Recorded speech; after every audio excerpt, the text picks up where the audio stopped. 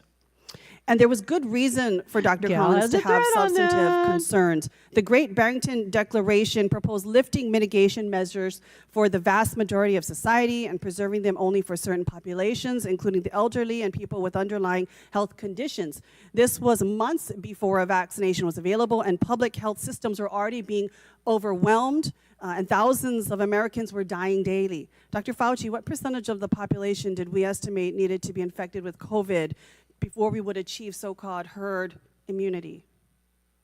Herd immunity was very elusive with COVID, and the Great Barrington Declaration was flawed both conceptually and in practice. Conceptually, that you could shield vulnerable people as if the only vulnerable people are those in nursing homes.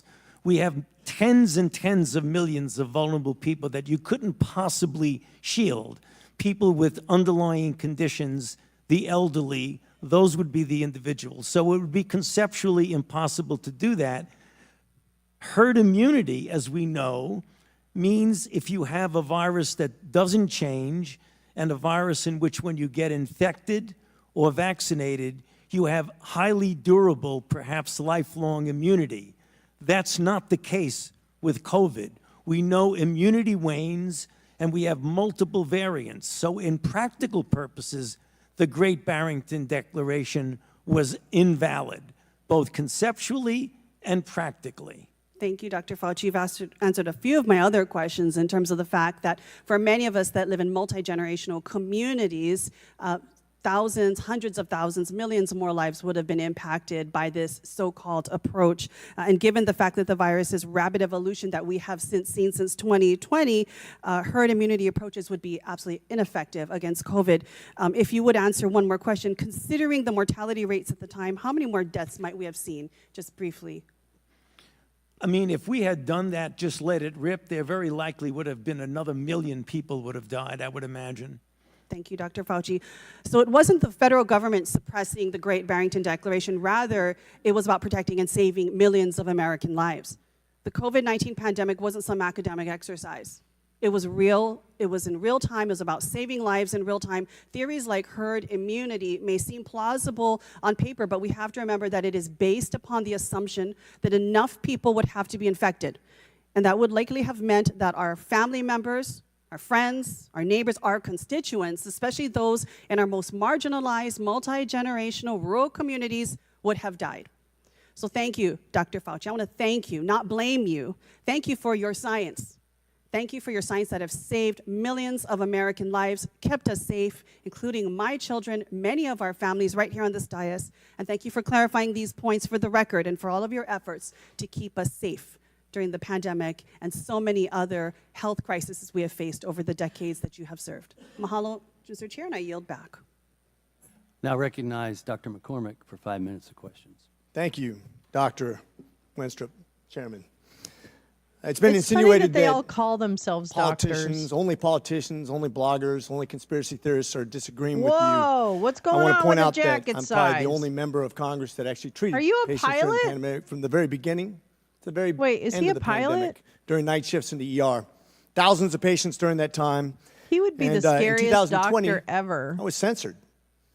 My medical license was threatened because I disagreed with Oh, it wasn't bureaucrats. taken? Literally taken off the internet as a person who is treating patients with leading edge technologies, Hydrochloroquine or developing whatever? What were you doing? theories, but doing my very Dr. best, but Jackson being censored by the Motormouth United windbag. States government GP, I just for the saw first that. time That's stepping good. in and taking the place of medical professionals as the experts in healthcare. Any dissent surrounding COVID-19 treatments, mask mandates, and any public policy surrounding the pandemic was immediately labeled as anti-science. I watched as public health officials and politicians told my patients what treatment options were best for them, regardless of their comorbidities Yeah, we asked them not or to their take medical the history. horse dewormer. Despite my education you know. and my training and my experience, my opinions were relegated to conspiracy, My experience and giving misinformation horse dewormer by to so-called my patients. healthcare experts who had never treated a patient throughout the entire pandemic. This has been a I black wanna eye see in what his medicine little and has theory highlighted was. why Hold government on. should never insert itself in between patients and their healthcare providers. The American people deserve to make medical decisions through conversations with their physicians rather than politically motivated mandates. Dr. Fauci, did you ever treat a patient for COVID during the pandemic? I was part of a team that was at the NIH that took care. We didn't take care of many of them. Okay, because so not hands-on. Got it. Thank you. Why would I be criticized by a bureaucrat for doing my very best as a healthcare? This is a rhetorical question. But why? Why would the government, who's never treated a patient for COVID, you can read all the things you want, but you're not there. You're not seeing patients. You're not watching people die, intubating patients right there with that disease in your face, watching it happen, watching the development of this disease and actually learning from it. But I'm being told by bureaucrats what's right and wrong. And what's funny is everything I was censored on, I was proven to be right. Pretty crazy, isn't it? You said in an Like interview what? that I you can't gave wait as to part of find an out. audiobook written by Michael Spector that you believed an institutional should make it hard for people to live their lives so they'd feel pressured to get vaccinated. Could we run the audio clip on that, please?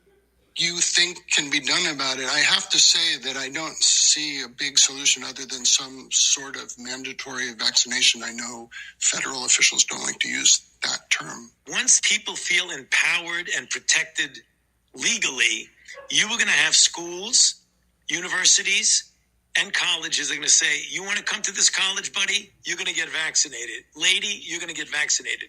Yeah. Big corporations like Amazon and Facebook and all of those others are going to say, you want to work for us, you get vaccinated. And it's been proven that when you make it difficult for people in their lives, they lose their ideological bullshit and they get vaccinated. Thank you. Sounds Are good all to me. objections to COVID vaccinations ideological bullshit, Dr. Fauci? No, they're not, and Thank that's you. not what I was referring to. Well, in reference to making it hard for people to get education, traveling, working, I'd say it very much was in context. And I take great offense to this. Miss Allison Oh, Williams we're testified canceled. before this committee I about losing expect her job Simone Gold because to walk out she at sought any an exemption moment. for ESPN's vaccine mandate, which came from recommendations from bureaucrats like yourself.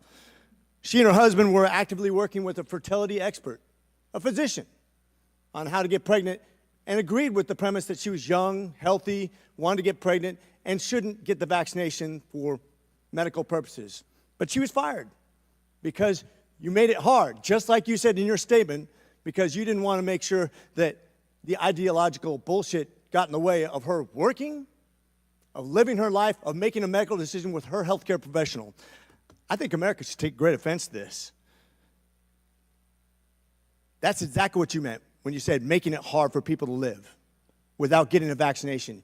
You affected people's ability to work, travel, be educated, to actually flourish in American society, to self-determine, as we're all given Wasn't that God-given Mike rights. Pence? Shame I on thought you. this was Mike Pence. Dr. Fauci, you've become Dr. Fear. No, Americans he do not hasn't. hate science. I don't hate What? science. The American people Hi, hate having their Clay. freedoms How are you? taken from them. I think it You inspired and was created one fear of through mass the, mandates, school closures, what's her vaccine name? mandates that have destroyed the American people's Maricela? I trust don't in our know. public health institutions. I don't know. This fear you created I don't know. will continue can't to have remember ripple her effects name. over generations It's okay, to come. it's okay. You have already seen its effects in education, It's okay. in the economy, and everything Hold on, else. I'll find out. Quite frankly, you said, if you disagree with me, you disagree with science. Dr. Fauci, I disagree with you because I disagree with fear. And with that, I yield. I now So he's a recognize guy Mr. that Moskowitz from talked Florida about, for 5 he's the minutes one of who talked to questions. OANN Thank you, and spread Mr. Chairman. disinformation Dr. Fauci, about, good to be with you here today. about the I was not here, emergency but I rooms saw a and member intensive of care this units committee being questioned empty. whether or not you That was the represent science disinformation that and he tried to shared. Make that in some offensive way. I just want you to know most Americans don't think she represents Congress. So one of the things I've learned. Ouch. So I hear now you double Fauci. So I don't want you to be offended by that. I actually, similar to Representative McCormick, who was serving in the field as a doctor during COVID, I was running the logistics operation and the Florida response as the director of emergency management for the state of Florida for Governor DeSantis. So I was deploying masks and gowns and gloves. We were setting up field hospitals. We were setting up testing sites. We were setting up vaccine sites throughout the pandemic. And the one thing that became clear to me as a country is we were not prepared.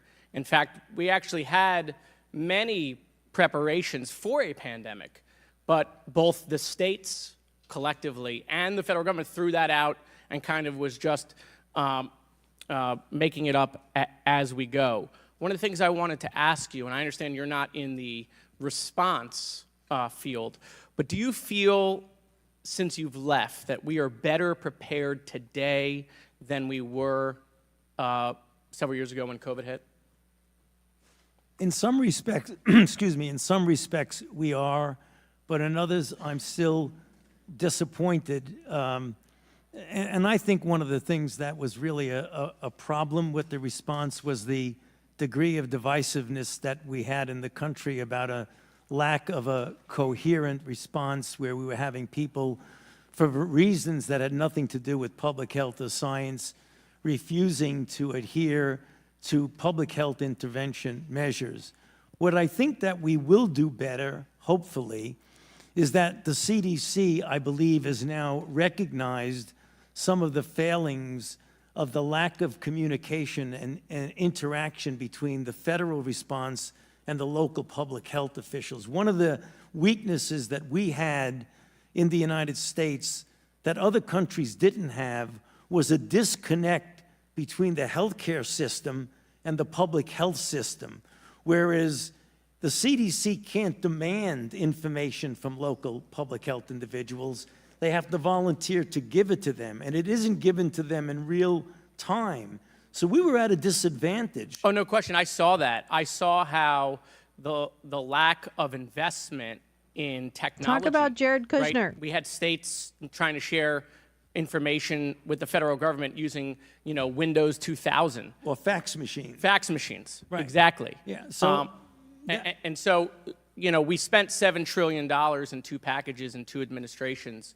And one of my concerns is that I feel that, especially in supply chain, I feel like we're not that much better off than we were before COVID. Am I wrong in that assessment? Yeah, I don't think you're wrong, but I hope that the CDC has made it very clear that they are trying to change that and correct that deficit of a separation between the local and the federal CDC so that we can get information in real time. It was very frustrating for us that often we had to go to the UK or South Africa or Israel to get real-time information because they had a connection between what was going on the ground and their public health system. So they knew right away what was happening. We didn't. Dr. Fauci, you talked about how, we live in partisan times, a lot of misinformation.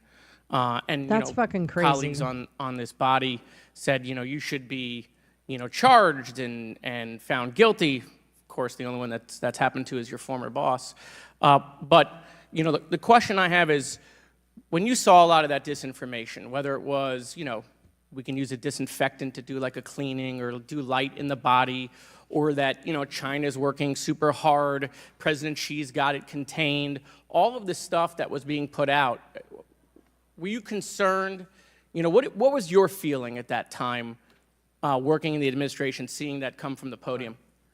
Well, I was very frustrated by that. It was very clear. I was put in a very difficult position that I didn't like, of having to contradict publicly the President of the United States. I took no great pleasure in that, but I felt it was my responsibility to preserve. He must have thought you did a great job. He Right, gave you a Max. commendation right before he left. Well, I felt it was my responsibility, as to preserve my own personal integrity and my major responsibility to the American public to tell them the truth. And if I could just take this opportunity, when I was saying that if you attack me, you attack science, I didn't mean that I am science. What I meant was that when the data showed that hydroxychloroquine does not work, and there are people saying, oh, it does, I'll give it to people, and we know it can be hurtful to them, then when you're attacking what I'm saying, that the science shows it doesn't work, and the science shows that bleach doesn't work, that when you attack that, you really are attacking science, because science has shown that it doesn't work. That's what I meant. When you're attacking me, you're attacking science. Thank you, Doctor. Thank you, Mr. Chairman. I yield back. Gentleman's time's expired. Now recognize Mr. Jordan from Ohio for 5 minutes. Thank you, Mr. Chairman. Doctor, why was it so important that the virus not have started in a lab? We don't know where it started, and that's the reason why I keep an open mind. So I don't know what you mean by why was it so important. It wasn't important. Well, It was you still don't know important. where you still don't know where it started? The guys you gave money to figured it out in 3 days. No. They Mr. Anderson said on January 31st, 2020, virus looks engineered, virus not consistent with evolutionary theory. The very next day, Dr. Gary said, I don't know how this happens in nature. It'd be easy to do in a lab. And then 3 days later, Shazam, they switch and say it has to be nature. So they figured it out in 3 days, but you still don't know? No, in fact, if you look at what they were saying, Congressman Jordan, they were saying that it was not a manufactured virus. It still could have evolved out of a lab. Well, let me read by something here to you. accident. They're not incompatible. In our study on the censorship of the Biden administration working with big tech, I want to read you a WhatsApp message from Mark Zuckerberg. Can we include that the White House put pressure on us to censor the lab leak theory? So this is a communication on July 16th, 2021. Nick Clegg, Joel Kaplan, Sheryl Sandberg, Mark Zuckerberg. Which They're certainly feeling administration the is he pressure talking to about? downplay any lab leak theory and go with the natural is origin it probably theory. Biden? Okay. I didn't there a change question what there? I One's coming. did. One's coming. Here's another email to Mark Zuckerberg. It says, subject line, COVID misinformation, Wuhan lab leak theory. In response to continued public pressure and tense conversations with the new administration, we started removing 5 COVID claims, including the lab leak theory. Mr. Zuckerberg responds, this seems like a good reminder that when we compromise our standards due to pressure from an administration in either direction, we often later regret it. Why was it so important the virus not have started in a lab? Wasn't so important that the virus not. We don't know. We Well, know it was important to someone in the Biden administration, so much so that the top people at Meta, the top people at Facebook are asking, why are we getting all this pressure to downplay the lab leak theory? Then and we you have an should ask email from them. June of the same year, June 4th, What are you talking about? 2021, saying the same thing. It was certainly important to somebody. Well, what has that got to do with me? I'm asking you because you're the expert on the coronavirus. I'm saying, why Am I was on the those administration? emails? Why was the administration so pushing not to have the lab leak theory as something that was viable? I can answer that. I've kept an open mind throughout the entire You kept process. an open mind, Dr. Fauci, open mind. That is correct. What happened in those 3 days? Why did Dr. Anderson and, Mr. Anderson and Dr. Gary, why did they change their mind in 180 degrees? Because what Christian Anderson says 3 days later, after he said virus looks engineered, virus not consistent with evolutionary theory, 3 days later he says the main crackpot theories going around at the moment relate to this virus being somehow engineered, and that is demonstrably false. I can't How stop did looking they, at how his did they hairline. figure all that out in 3 I days, can't Dr. stop. Fauci? You can do still that have an be- open mind. Well, 3 what they human did is cases that, so far in the you US, know, GP, they for bird testified flu. before this Thanks, committee Max. what they did. They went back and looked at the sequences and realized That's that their initial true. This is concern damage was done. unfounded We about gotta that, figure and this it did out. not look at all like it was manufactured. But Media as they said in literacy. their paper, even though they feel it was more likely, 3 days. They figured it that's out. exactly. You could do that Okay. in 3 days. You can Okay. scan sequences in a day. You don't Okay. need 3 days. Okay, who's Robert Redfield? The former director of the CDC. The piece of Dr. trash. Redfield, right? And he was also on the coronavirus task force. Is that accurate? He was a member of the coronavirus task force. And here's yeah. what he said to this committee. He said Redfield said that Fauci and Collins left him out because Redfield suspected that coronavirus had leaked from the Chinese lab. Is that accurate? Well, he said that, but that's not true. You're That saying is incorrect, Congressman. Dr. Redfield's lying to the committee when No. he sat right where you sat? When he said that I kept him out, that is an incorrect statement. The roster who was on the Was phone Dr. was- Redfield in that conference call on February 1st when you had Mr. Anderson and Dr. Gary on that call? He was not. And the conference call was put together by Jeremy Farrar. So no one kept him out. He said he was kept out because he felt. Did U.S. tax dollars? You want me to answer the question? Yeah, I would just wonder why he wasn't on the call. It seems to me the head of CDC, part of the coronavirus task force, which was formed 2 days prior to that call, would have been on the call. Well, the call was arranged by Jeremy Farrar. You should ask him. So why don't you ask Jeremy? Did U.S. tax dollars flow through a grant recipient to the lab in China? I'm sorry. What was? Did U.S. tax dollars flow through a grant recipient to the lab in China? Yes, of course. Which lab? It was a sub-award to the Wuhan Institute. And who approved that award? Because those labs Excuse are me? in And who China. approved that award? What agency approved that award? National Institute of Allergy and Infectious Diseases. Your agency approved that, right? Yes, it did. After. Did that have anything to do with this downplaying of the lab leak theory? No. Nothing to do with it. Nothing. What do you agree that there was a push to downplay the lab leak theory? No. Not on my part. Really? Really? Wow. Really? Wow. I think most of the country would find that amazing. I still got 11 seconds. Well, look at the facts. I've kept an open mind throughout the entire process. All right, I yield back. I now recognize the majority staff for no longer than 30 minutes of questions. Dr. Fauci, it's good to see you again. I want to ask a couple questions about some of the members' questions and then get into some follow-ups. The issue of the CIA trip was brought up. That was brought to us by a whistleblower. That was not an allegation made by the committee. It was an allegation made by the whistleblower. You testified at a transcribed interview back in early January. Do you recall me asking you It's about coming. that allegation? It's coming. About Hold on. going to the CIA? Yes. And do you recall, and you denied it then as well, and you denied it here today, do you recall the subcommittee publishing that you denied it? I don't recall.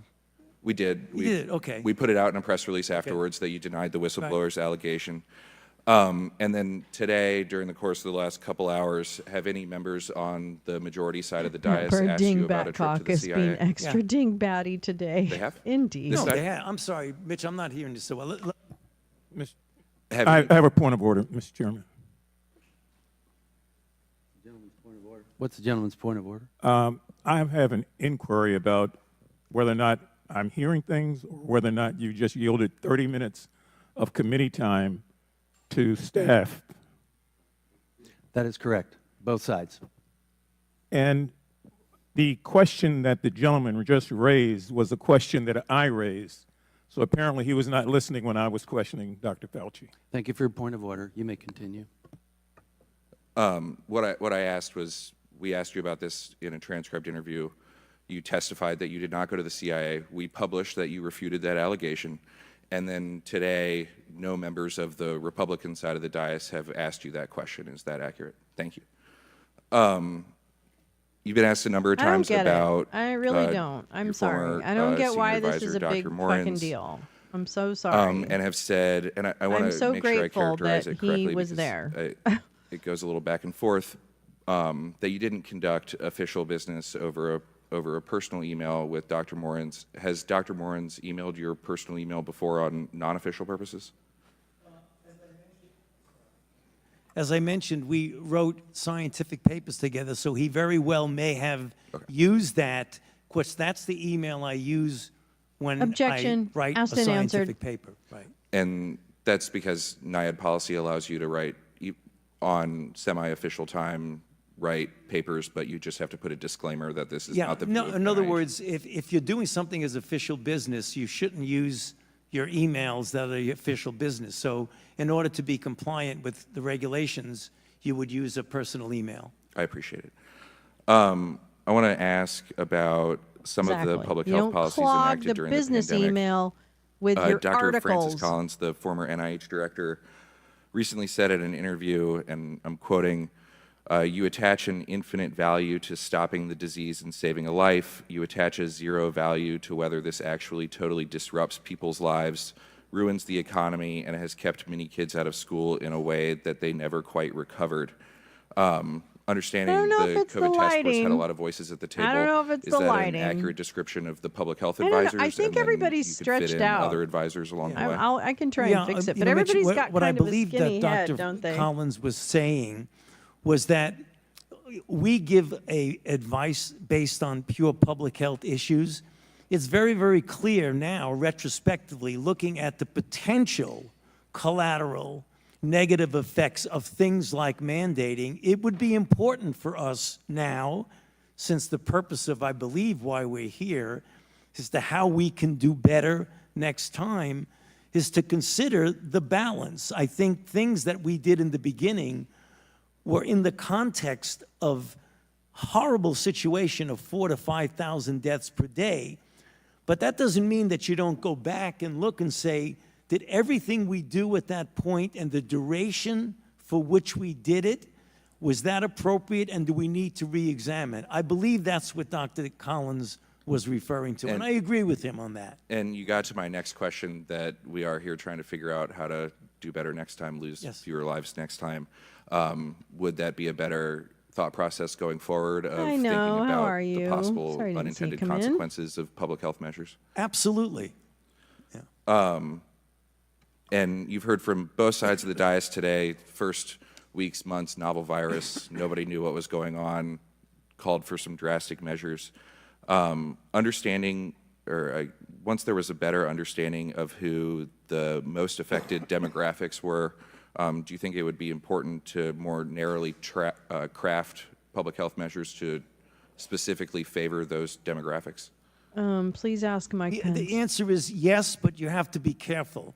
Because if you have a certain group that is being predominantly afflicted, if you're really, really clear that another group is really quite protected, then you should fashion it demographically related. But what often happens with outbreaks is that they're a moving target, and you only hear Exactly. about other vulnerables as you get further into the outbreak. So the answer to your question is you're partially correct that you need to do that, but you've got to He be pretty careful much when you're is. dealing with a moving You target. have to give it to him on this we one. can I think he appreciate that. ended on a high Been asked note. a little bit again about the theories of natural immunity and herd immunity. Those are both real scientific theories in infectious disease. Is that correct? Yes. Yes, and what did you between, have for breakfast? I effe- think somebody might be infection-acquired allergic to immunity and vaccinated strawberries. I acquired don't know. immunity, did I'm the just United States hit guessing herd immunity? by the Irish flush you've The got answer on your is cheeks. no, and I've written a paper on Bloody. that, is that when you're dealing, and just let me take 30 seconds, I don't want to run out the clock on you, but I think it's important to make this point. When you talk about herd immunity, it's predicated on two principles, that you're dealing with a pathogen that's not changing, and number two, that when Yes, you either get that was infected weird. or vaccinated, That was so weird. the He's so duration of the weird. immunity is measured RFK in Jr. 's so decades, weird. if not a It lifetime. is a real theory, So that but- if you have a pathogen that stays the same, like measles doesn't change. So I was infected with measles when I was a child. It's the same measles that's infecting people in certain countries in the developing world. Number two, when you get either infected or vaccinated with measles, you have immunity that's durable minimally in decades and possibly for life. So if you get the same pathogen and you get a large percentage of the people who have either been infected or vaccinated, then you have herd immunity. We did not ever have that with COVID. And you've also been asked a number of times about the vaccine and vaccine mandates. Were you the one that recommended to the president to mandate vaccines for certain individuals? No. Do you know who did? No, it was more of it was a combination of a group and just saying that, certain agencies like the Labor task Department force or what have charged you with giving would feel that advice this would be that done. would But it become was not like policy I one day said, hey, we or should advice? mandate vaccines. That did not happen. And I want to echo the comments of the chairman that we agree the vaccine saved hundreds of thousands of lives. And we talked about this a little bit in January, and I think you touched on it a little bit today.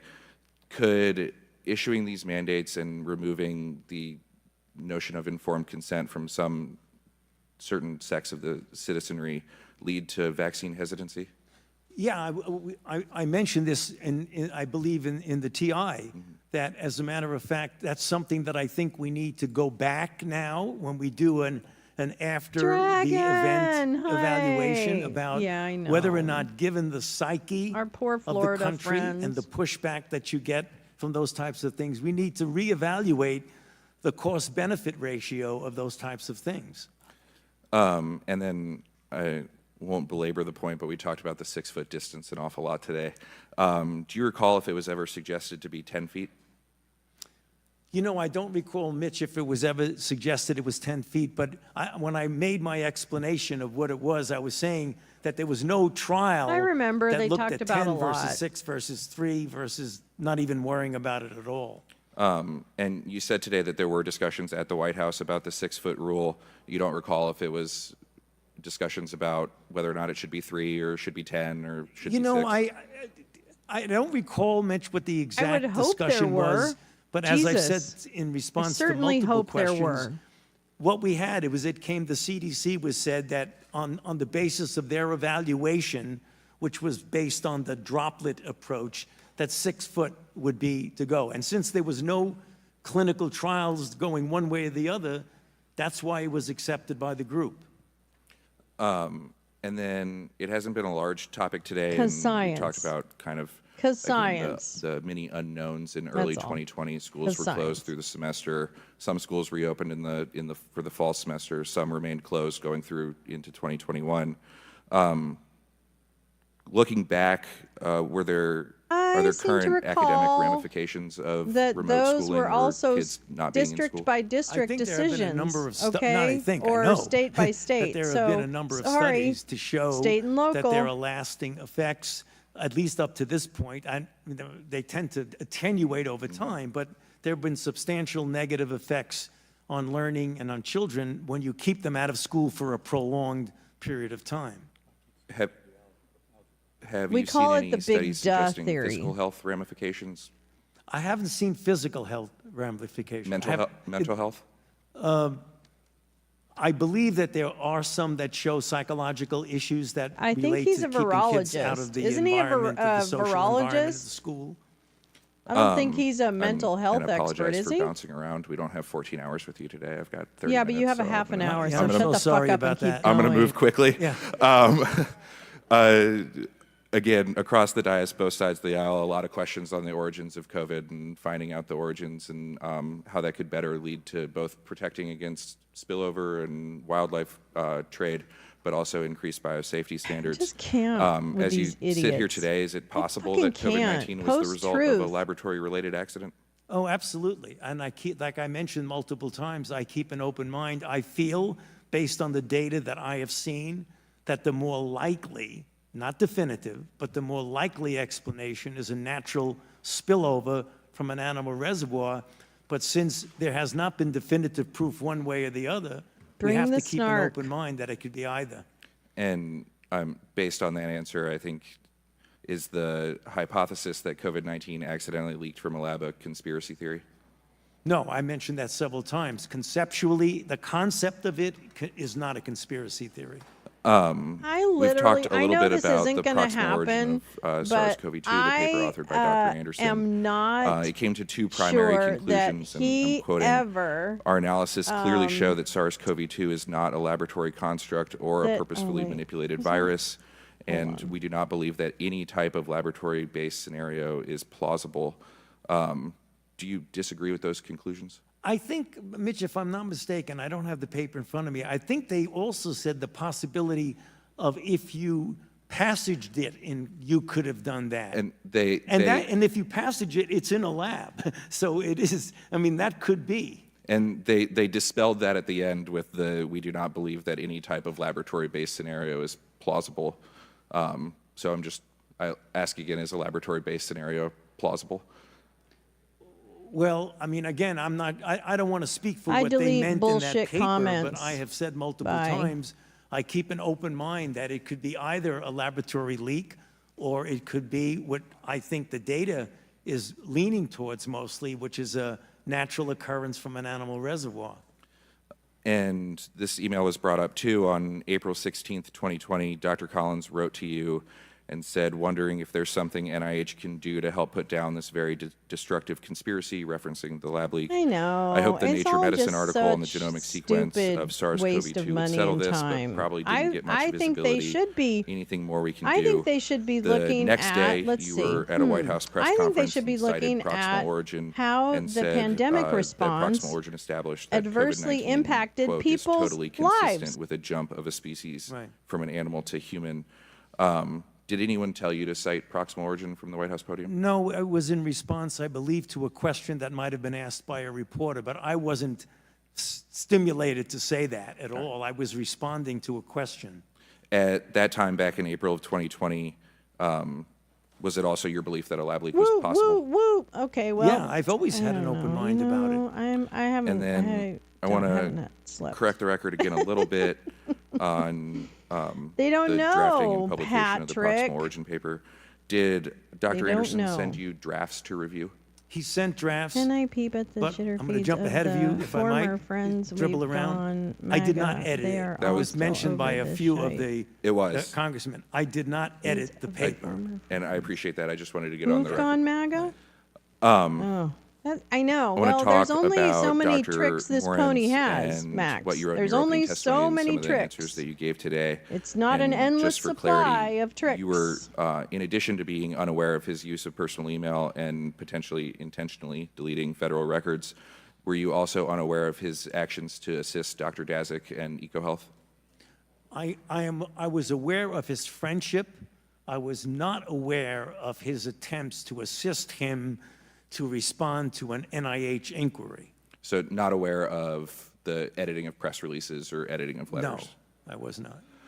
On November 11th, 2021, Dr. Morin's wrote in an email to Dr. Daszak that They he are the attempted to discuss the feelings over EcoHealth grant with you, facts and you, group. quote, got upset and told him Feelings to have no over more facts. communications It's so with boring. Peter. Why did So you tell boring. Dr. Morin's to no longer communicate with Dr. Daszak? Because I think it's inappropriate to do what he did. I mean, and your committee has called him out very definitively about that, and it was inappropriate to do that. This is back in 2021. Right. What did you know about what he was doing then? I didn't know exactly what he was doing, but I don't think it's inappropriate for people to be communicating and helping a grantee in a response. I didn't know exactly what he was doing, but I didn't think it was appropriate. Reminder, when did you this was a testified to, $120,000 Chairman Griffith, grant. or excuse me, This Chairman is Comer, basically- that you knew about the compliance This issues is later on basically- with EcoHealth. When did I you don't first know. become aware?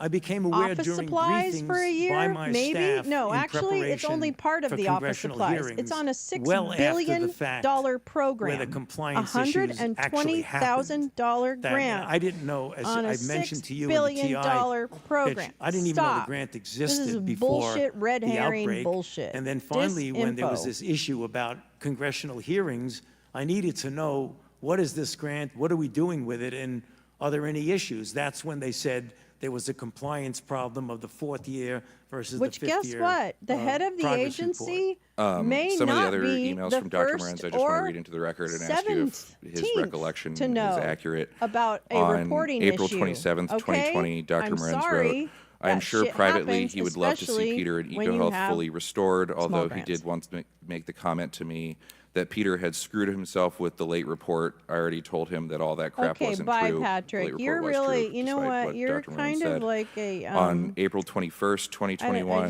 Dr. don't Moran have wrote time. that he was I really sure don't. you would I'm do so anything you sorry. could to Goodbye. restore the funds I'm to so EcoHealth. sorry. I just On June can't. 5th, I'm too 2021, tired. Dr. Moran's wrote that you were working behind the scenes Chair, to please. undo the damage Okay, to I will. EcoHealth. On October 21st, 2021, Dr. Moran's wrote, Peter, I had my regular meeting with to Tony wait this 'cause it's morning. gonna He do immediately this. inquired about you and several times asked how you were doing. He used a lot of colorful language about the situation with attacks on EcoHealth. On October Check out the 25th, link 2021, right now, Dr. and then Moran's I'm gonna wrote that you go were to trying it to protect when we have a EcoHealth. good jumping On off March point 22nd, to what Gal 2021, dropped in Dr. the Moran's chat. wrote, the most important is within Doing their research NIH on to get the Rumble, decision yeah. reversed and the grant No. refunded. I believe Tony would No, like I don't to do suffer this. fools. And on you February have to 24th, just- 2022, you have to be genuine Dr. or Moran's else wrote, it I will don't be a have small time. There's plenty of consolation to channels hear you the can be following. disingenuous But in my on. face-to-face This is meeting not with one of Tony them. this morning, he once again brought up, as he usually does, your plight, Peter. Did you ever have any discussions with Dr. Moran's about protecting EcoHealth or helping restore funding? Not at all. I don't know what, to be honest with you, Mitch, I just don't know what Dr. Moran's is talking about with that. Maybe he's I trying kinda to, love as he low-key said, that he's just cheer up. throwing Mitch He out said there, that in you know, front of like this his first committee, name. I Cheer think up, that's Dr. Dasick, but a to say boss that move. I'm sorry. getting I involved know in trying to it's help probably him or just protect him, not but so. I don't Did know. you ever have any I think it's a conversations boss with move. Dr. Moran's about what Dr. Dasick was facing or about the termination of the grant? You know, he may have mentioned to me something like Dr. Dasick is going through terrible times, but I don't recall. It is conceivable that he would have mentioned that to me because, as he mentioned to you, that Dr. Dasick and he are very good friends. So it would not be surprising if sometime he had mentioned to me, boy, Dr. Dasick's going through some really tough times. Fine, that doesn't mean that I say you should help him. No, absolutely doesn't. So that's why we want to ask the questions and Yes. get the answers. During your transcript No, interview you with don't. us, You're doing this for you were Fox asked and about whether or Friends. not Dr. Dasick had a conflict of interest in reviewing the origins of COVID-19, and you testified, I hesitate to speculate about what someone else should do. The only people that I am involved with is my own staff, who we've mentioned many times in this discussion, who don't have a conflict of interest. With the benefit of hindsight and the work of this committee, do you believe Dr. Moran's had a conflict of interest regarding EcoHealth? Well, from what we know now, he definitely had a conflict because he was communicating with a grantee of helping him in response to an NIH issue, which is a conflict of interest. I did not know that at the time when I made your statement. And I appreciate that. That's, Yeah. He's sticking a lawyer. with EcoHealth. Kim, he's counsel. In April staff 2020, counsel NIH for the terminated committee chair. and then subsequently So he's just a reinstated law- and then he's a suspended the EcoHealth grant that had the Wuhan Institute as a sub-grantee. Do you recall that decision? Yes. Were you involved at all in that decision? No. You previously testified to House Energy and Commerce that you were, in essence, told to cancel the grant. Do you recall who told you? We got it from a number of, now retrospectively we found out how it was. It was the White House told the department to tell the NIH to cancel the grant. Did you agree with the cancellation? What is that? Do we need to listen to that? Okay. He was escorted out. Yeah, okay, good. I'm sorry, repeat the question, Mitch. Did you agree with the cancellation? You know, it wasn't a Which one question was of that? agreeing or disagreeing. It was like, can we really do that? I don't think that you can do that. And as it turned out, I was right because the general counsel of HHS said, by the way, you can't do that. You've got to restore the grant. And that's why they restored it and then suspended it pending the Yes. compliance review. Exactly. Not to keep That's reading how it goes. Dr. Moran's emails, Welcome but to on June 24th, 2020, doodly-doo-doo. Dr. Moran's wrote an email. I know, I heard a couple, He, but I wasn't referencing sure if, you, who they were, made but some additional it doesn't comments to the matter who effect they that this were, came from the actually. White House and he was totally opposed to it. You weren't totally opposed to it? Well, see, that's his, he's doing a lot of interpretation, Mitch. His interpretation, I was totally opposed to it. It was more of, can we really legally do that? And the answer turned out, I was right. No, you can't. Do you recall, did the department ask you first or Dr. Collins first to I terminate? think the it grant? went directly to Building 10, Building 1, the director's Is that the NIH director's Yeah, office? yeah. I think it went from the department to NIH to us. Okay. Were you, prior to your retirement in December of 2022, were you involved in any of the compliance actions NIH took against EcoHealth? I don't believe so. I think the actual, and again, I'm a little unclear about the time, but I think most of the disciplinary actions actually occurred after I left, if I'm not mistaken. Yes, the actual suspension and debarment occurred after you left, but there were a number of letters requesting lab notebooks or further information while you were still there. What happened, Mitch, and it's important to point this out, once it was clear that there was compliance issues while I was still there, we were told at NIAID, stay out of it. Compliance is going to be handled by Building 1, i.e. the NIH director, and Mike Lauer. So the compliance was said, don't touch it, don't go near it, just we'll take care of it. That sounds And very you just brought much this like up a since government grant to the me. Original termination, then suspension.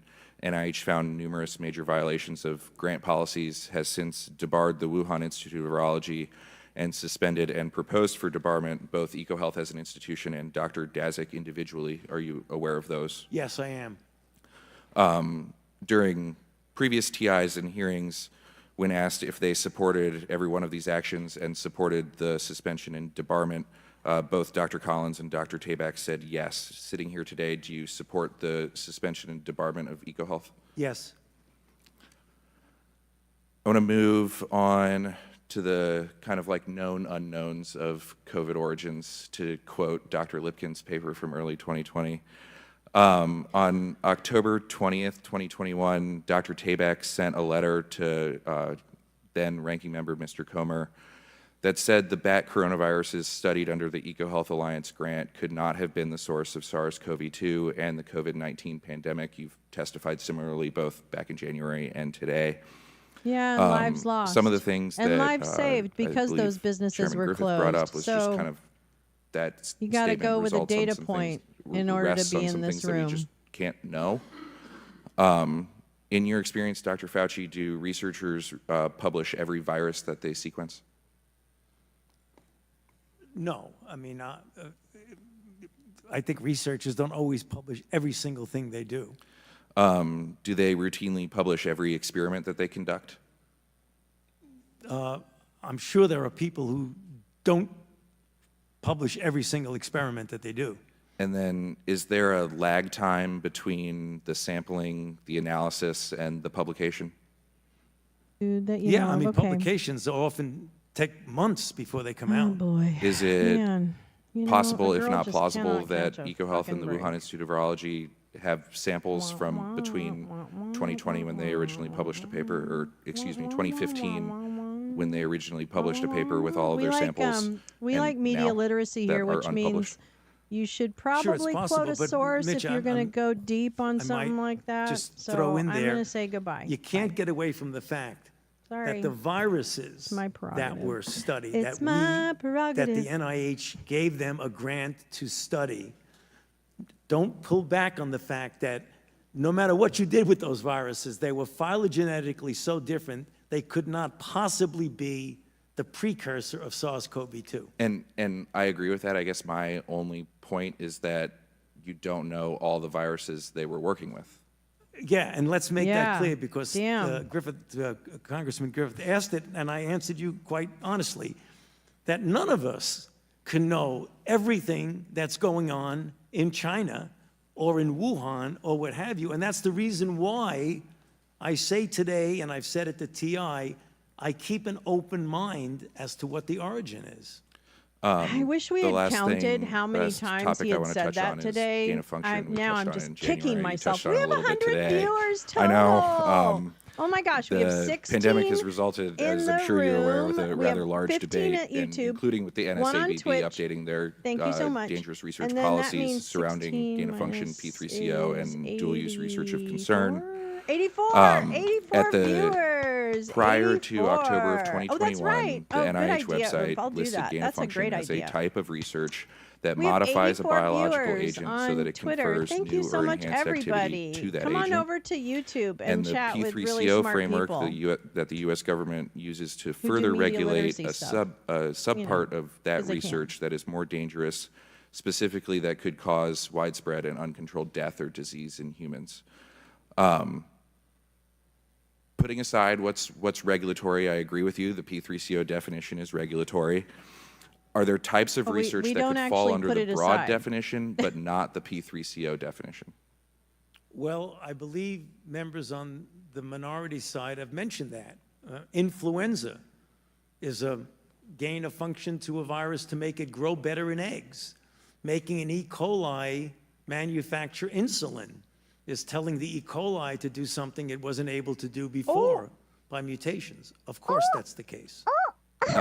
So in kind of the Venn diagram of this research, something could fall under gain of function without falling under further regulation. Counselor, you need to sit down. I know where you're going and you're not going to get there, but go That's ahead. right, bud.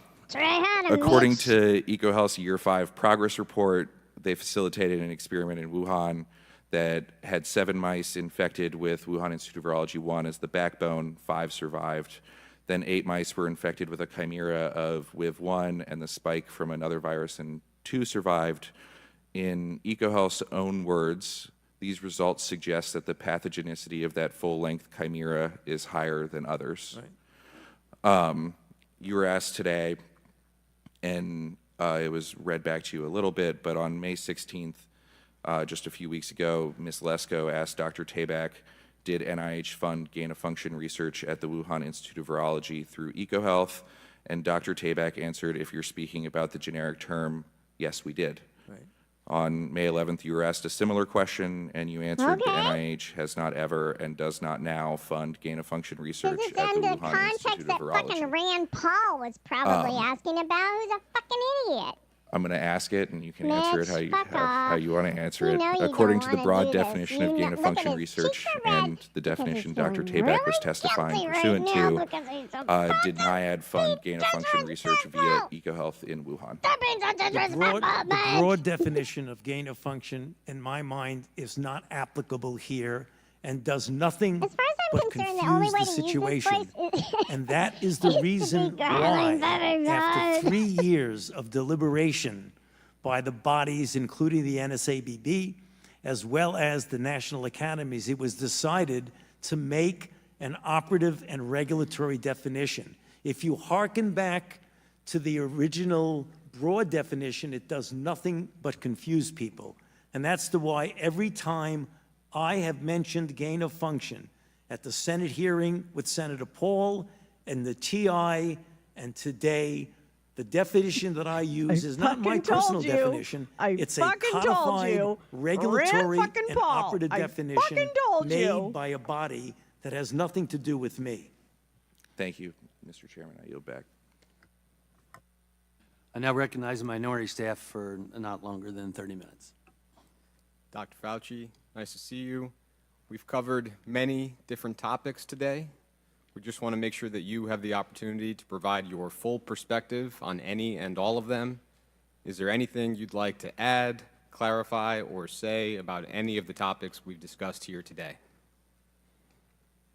It's true. It's true, Kim. You're right. Put your mic We've on. covered just about everything, but if you come up with something you want to ask me, I'd be happy to try to fill it in, but I think we've been rather extensive today. I think that's great, and I think we agree, and so with that, we'll yield back the remainder of our time. I'd like to yield to the ranking member Ruiz for a closing statement if you would like one. Okay. Dr. Fauci, I'd like to thank you for your testimony today, and I would like to thank you for your decades of service to our nation, especially with the HIV epidemic that our nation suffered through, the pandemic flu, Ebola, Zika, and COVID-19, and your years of research and investment in that led to the rapid development of the COVID-19 vaccine that saved millions of lives. Thank you. And over the past 4 years, you have been personally targeted by extreme narratives about the origins of the COVID-19 pandemic and the U.S. government's response to it. They began in force in retaliation to wisdom you offered that contradicted the reckless and dangerous therapeutic recommendations by President Trump and have remained part of House Republicans' political playbook. These extreme narratives have been the bedrock of the Select Subcommittee's Republican-led probe and the untenable inferences they've somehow drawn despite the overwhelming evidence that it is inconvenient to those narratives. I want to be clear, the evidence uncovered from more than 425,000 pages of documents and 20 closed-door interviews of current and former federal officials has undermined the extreme narratives behind Republicans' own probe. As I alluded to at the beginning of this hearing, my Democratic colleagues and I are committed to speaking objectively and truthfully about what the evidence shows, and this is what it shows. Dr. Fauci did not fund research through the EcoHealth Alliance grant that caused the COVID-19 pandemic. Dr. Fauci did not lie about gain-of-function research in Wuhan, China. Dr. Fauci did not orchestrate a campaign to suppress the lab leak theory. These findings are apparent from the evidence. In fact, this much was clear by the time of Dr. Fauci's 2-day transcribed interview this past January. In the 5 months since, the Select Subcommittee has conducted several more closed-door interviews and reviewed several thousand more pages of documents. This additional evidence in Dr. Fauci's testimony today has only made Republicans' claims less plausible and more preposterous. And when I was named ranking member of the Select Subcommittee, I made a commitment to follow the facts in objectively analyzing the origins of the COVID-19 pandemic. The Select Subcommittee is to meaningfully improve our nation's preparedness for future pandemics, then we must take an objective approach to the factual and scientific evidence available to us. The origins of the COVID-19 pandemic remain uncertain. I would like to remind my Republican colleagues that that uncertainty is not an opportunity for them to author fiction for partisan gain. It could have been a lab leak and it could have been an animal transmission. And at the cost of meaningfully advancing our understanding of COVID-19's origins, Republicans have levied extreme allegations of creating SARS-CoV-2 against Dr. Fauci. The result is that Republicans' own probe has failed to shed any additional light on a central question for our Select Subcommittee. In fact, we're actually entering the 4th quarter of this Congress and this Select Subcommittee on Corona's pandemic. And what have we focused on? It's not an objective investigation on the origin as either a lab leak or animal transmission. We have spent the vast majority of time, like in this hearing, with Republicans trying to prove that Dr. Fauci and Collins funded research through EcoHealth that created the SARS-CoV-2 virus. We have to and learn from it. In order for Stop that to be making it true, it is dependent lie. on proving the lab leak theory to be true. So it has not been an objective investigation as to whether or not the virus came from a lab or an animal transmission in order to prevent and prepare for the next pandemic. It has been to push this narrative. And this hearing is their climax, their star witness to finally prove their narrative. And they did not do so.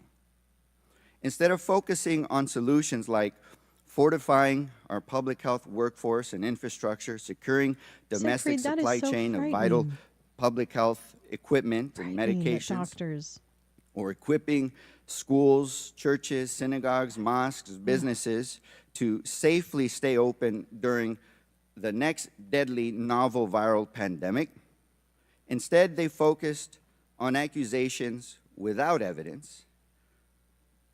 And it seemed like even though the evidence was there that the accusations were false, it didn't matter. They still accused him on a cover-up, suppressing the truth, that he initiated, prompted, or edited the Proximal Origins paper, that he funded gain of research that created the SARS-CoV-2 virus, even that he received royalties. You know, his answers today and his transcribed interviews and his countless emails refuted all of this. They always have. And his testimony today did again. But that, I guess that doesn't matter for the majority. The truth is that there is no evidence to prove this narrative that we spent so much time addressing. Their accusations are without evidence, but it doesn't matter to them. Intentionally misleading the public is propagating disinformation, and it's wrong and dangerous not only because it manufactures distrust in our public health leaders and our public health agencies, but also because it targets Dr. Fauci and other public health officials for violent death threats.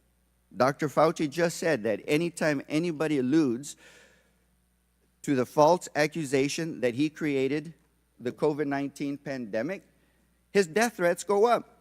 But irresponsibly and recklessly, members on this subcommittee continued to accuse him of that.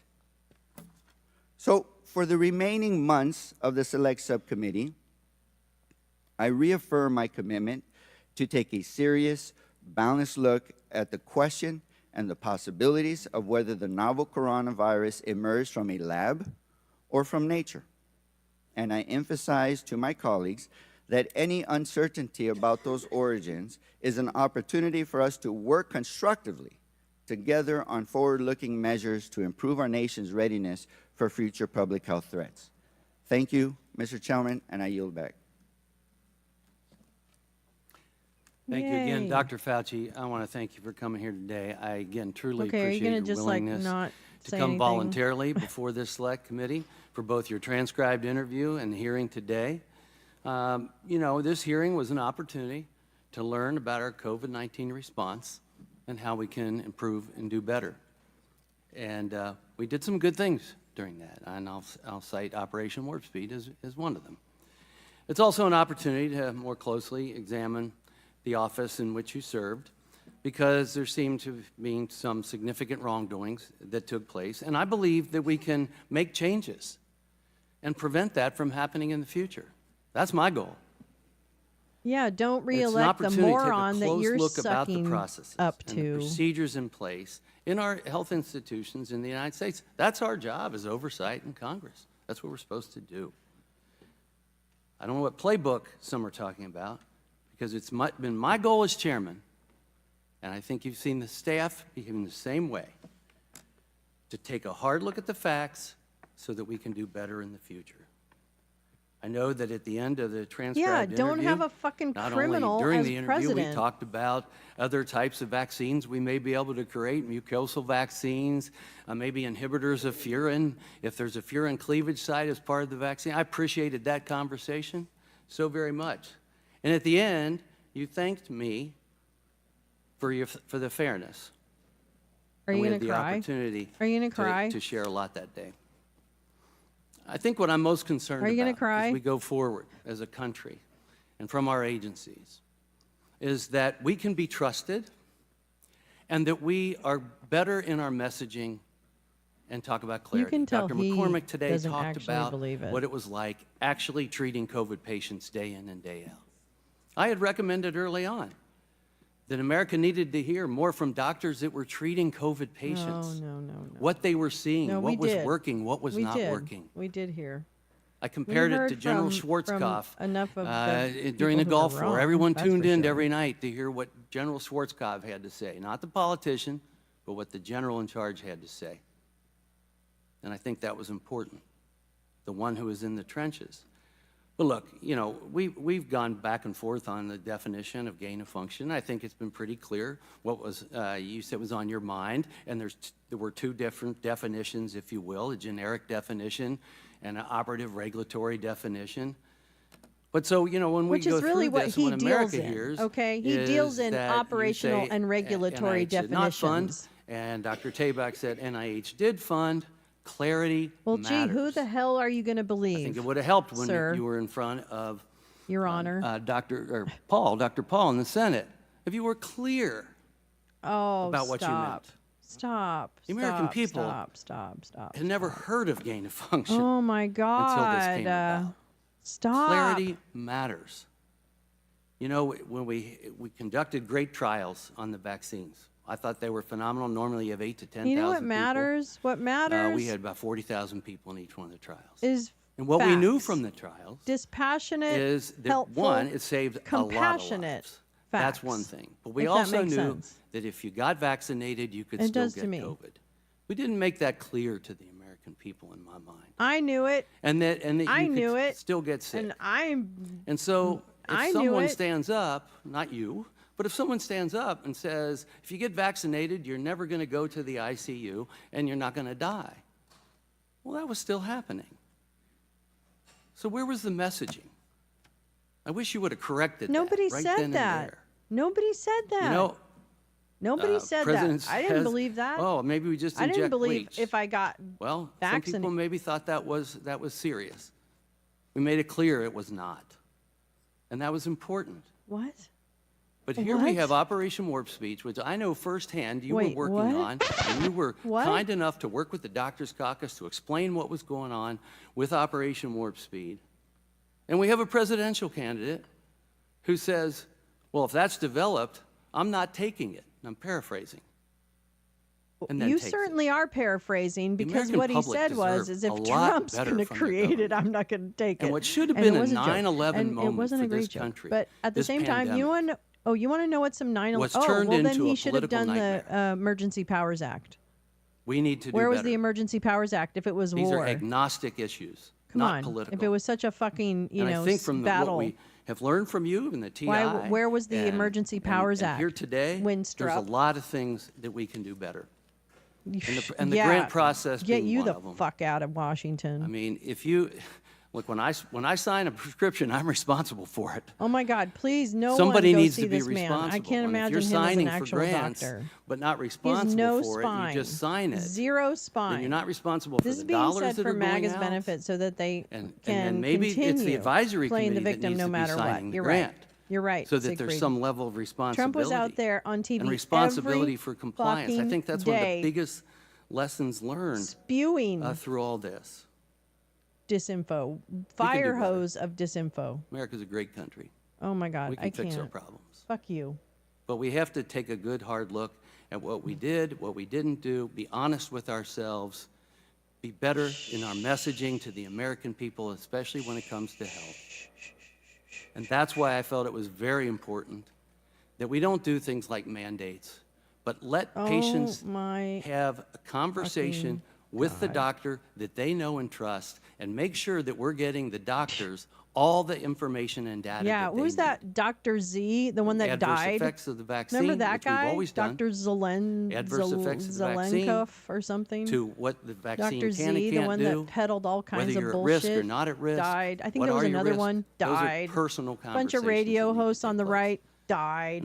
And I look forward to trying to establish a system that does a better job. No vaccine. No vaccine gonna gives you conclude and just 100% say thank you once immunity. again, Dr. God, I Fauci. heard all this Matter stuff. of fact, Why I'd be didn't glad they? to have more off-the-record conversations about things we can do in the future, drugs we No, may I be able wouldn't to wanna- develop, I wouldn't wanna talk treatments to we this may guy. be able to provide, What and vaccines royalties we may do be able you to get, produce. sir? Sir, And, what royalties so from if you're pharma amenable, do I you might get? reach out to you for that, and other Seems scientists like as you're well like that may have hawking some varying particular opinions. drugs. Are you hawking particular drugs? So again, thank you again Dr. for being the Winstrup? witness today. With that and without objection, all members will have 5 legislative All days right, within. fuck off. Fuck off. Shit for brains. Oh my God. Okay. Let's get away from our screen. Well, that was not fun. It's going to be a rough couple days because tomorrow morning is Merrick Garland on the hot seat. So that's going to be crazy. And then, so tonight, it seems like common sense to me. Yeah. I mean, I knew that things were shifting rapidly. I didn't expect everybody to have this perfect because, frankly, look who was in charge, right? Not fun at all. Not fun. Tomorrow's going to be worse. It's Merrick Garland. It's going to be worse, guys. It's going to be worse. Anyway, it's going to be really bad. Oh, my God. We're going to hear such crying and whining. This hag think is that people should have health matters to the patient and doctor. I know, right? Like they really believe that. How about abortion as healthcare? Okay. How about that, Dr. Winstrup? How about abortion as healthcare? That's right. I said it. I meant it. So tonight I'm doing a space. I don't know how long it'll be. We'll see. I mean, I just want to do like a nice little end of the day kind of deep breath. And then, so that's at 6:00 Pacific. Oh, I think I really stacked things up, didn't I? Am I muted? No, I'm not. Am I too low? No, I think I'm fine. Garland in front of no, not this committee. I think it's Jim Jordan's committee. I don't really remember off the top of my head, come to think of it.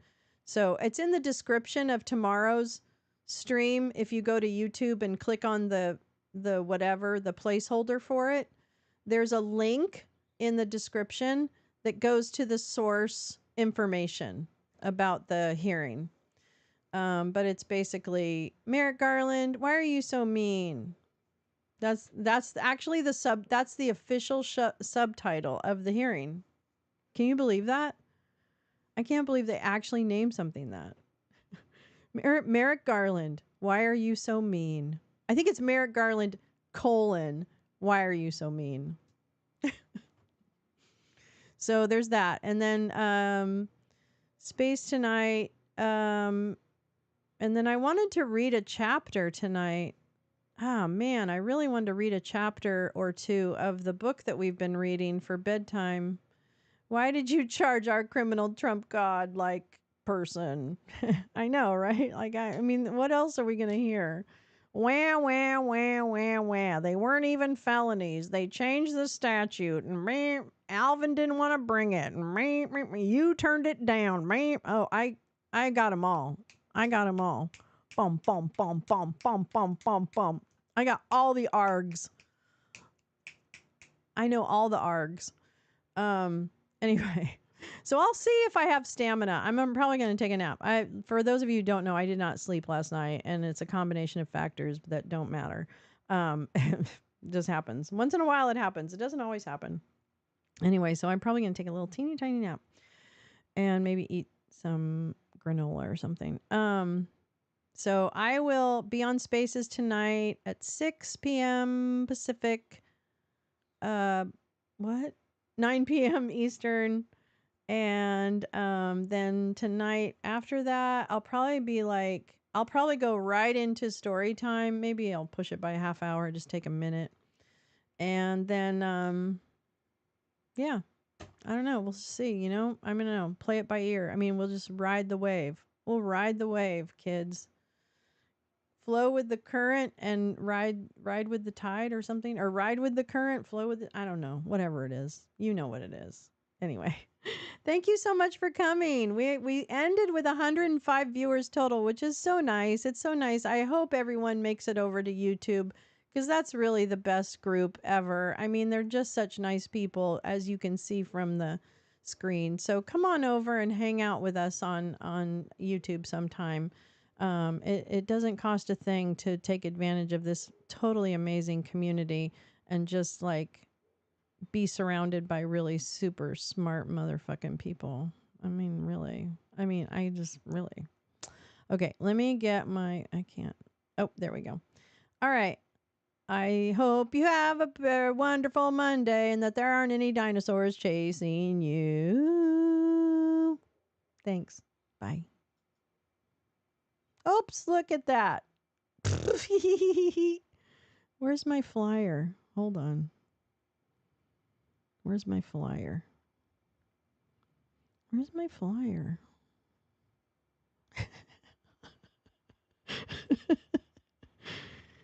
Bye.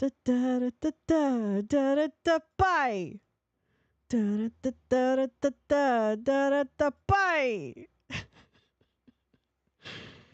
Bye.